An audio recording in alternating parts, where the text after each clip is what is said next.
Pinot Grigio is a legend here because of this, and I'm going to let him tell you the story because he tells it the best.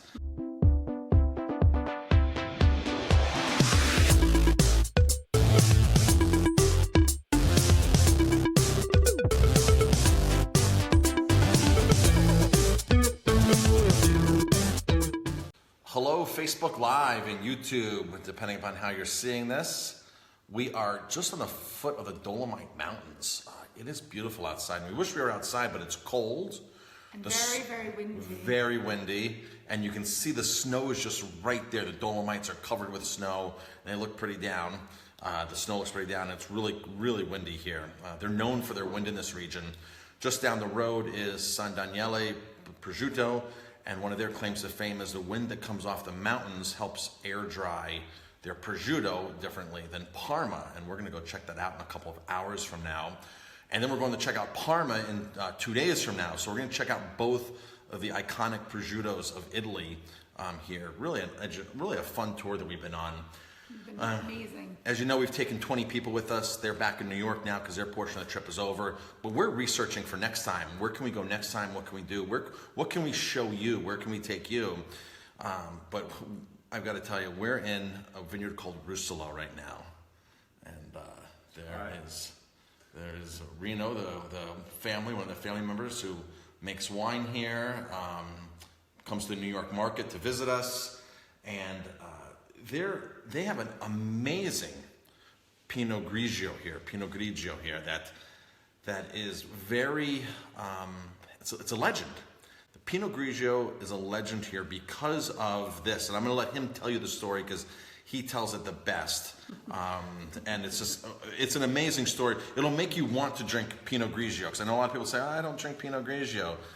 You'll want to drink this Pinot Grigio.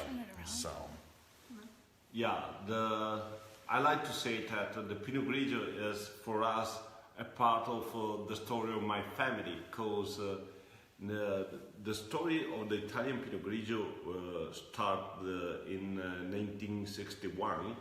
When Santa Margarita put the first white wine made by Pinot Grigio grapes on the market. And the idea to start to produce a white wine with dark grapes of Pinot Grigio. I don't think a lot of people know that Pinot Grigio is a dark grape. Yeah, it's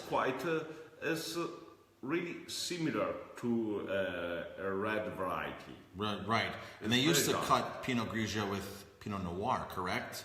Yeah. It used to be a blending grape only. Yeah, because there was, till 1961, there was a small production of Pinot Grigio as grape varieties in Italy. And mainly the grapes of Pinot Grigio were used to make a blend with the Pinot Noir to make the Pinot Noir easier wine to drink.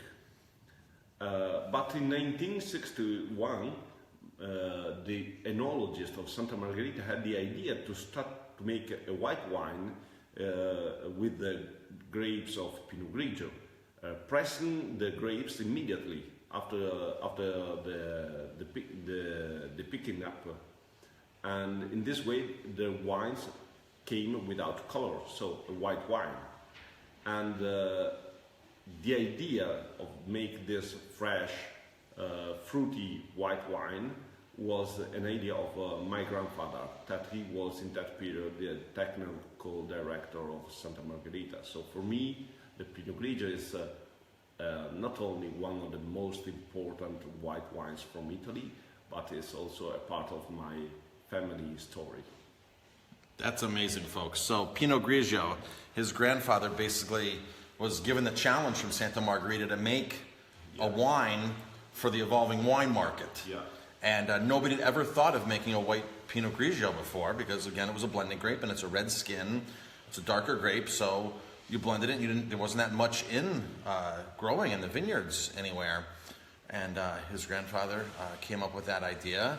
And of course, we all know the success of Santa Margherita. It's made a lot of Pinot Grigio drinkers out there. I personally think the Santa Margherita is overpriced now. You can get better Pinot Grigios on the market, and I would definitely look for the Russolo Let me show you the label here. And this is available in New York, by the way. This Pinot Grigio Russolo, Russolo, is available in New York. It is in the New York market. We don't have it yet at Aroma Time. We have the Pinot Nero from Russolo, but we will have this very, very soon, probably as early as next week, as soon as we get back. We're going to start stocking, because a story like that is amazing.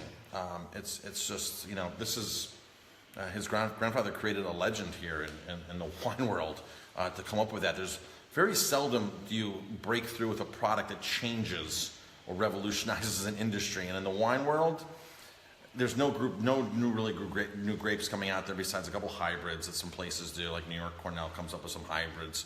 But there's nothing really groundbreaking that's going to revolutionize or change people's palates, you know, countrywide, worldwide, like Pinot Grigio has. So, of course, Pinot Grigios have gotten a bad rap, but that's just because Soaves have gotten a bad rap too, because there's a lot of inexpensive Soave, there's a lot of inexpensive Pinot Grigio out there. If you can find a Pinot Grigio from a smaller vineyard where they're taking care, there's an awesome Pinot Gris from upstate New York that we love. Even down in Warwick, they're making a skin contact Pinot Grigio that's slightly rosé. That's very interesting. When people say it, they go, well, Pinot Grigio is a white wine. It's not really a rosé wine. It doesn't have like a pinkish hue on it. But Pinot Grigio is indeed, folks, it is a darker grape. It was a blending grape. And it's can be an amazing wine if you're given the right one. Never buy Pinot Grigio based on price, folks. You get what you pay for. You get what you pay for. So, but the good news is there's no reason to spend as much as Santa Margarita is charging, because you can get Pinot Grigio for a better price, a better value. And a better wine. Better wine. So yeah. So join us at Aroma Time, and we will tell you more of our story about Russolo. We'll show you the wines that we have from them, and hopefully we can convince the importer to bring in some more of their wines. They're awesome so far. We just tasted the Sauvignon Blanc. We're getting ready to taste the Müller-Thurgau. Only 2 of his wines are available in New York right now, with the 3rd one on the slate to be brought in. But literally, how many labels do you make?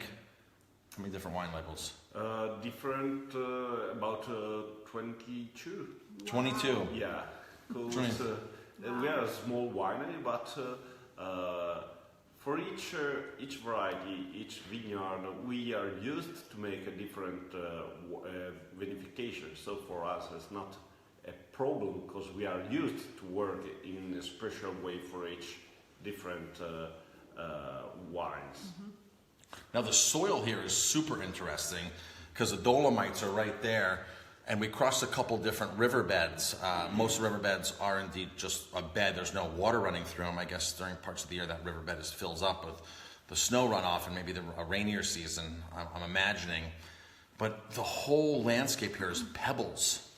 Lots and lots of pebbles. And we took some videos outside. And of course, we would be outside right now, but it's way too cold out for us. We're not used to it. I know New York, you guys are down to 8 degrees and freezing there, but it was been about 45 to 55 degrees on this trip, even 60 one of the days. But we have some great pictures of all the pebbles that are in the vineyard, that the vines are growing in these pebbles. So we're having a great time here. Stay tuned for more of our adventure from Italy. We'll be back on Thursday afternoon, Thursday evening, and looking to share all of our stories. And so we'll start editing a lot of this video and start putting it up very slowly, because we have videos from every winery we went to, and it's going to be really, really cool. And we can't wait to start telling everybody about our adventures. And hopefully you can join us next time in Italy or in Spain or wherever we go. Stay tuned for more trips, because we will be doing more trips. We want to show you the places we buy from and the families that we buy from, and show you a good time wherever we go. Absolutely. All right. Thanks for watching.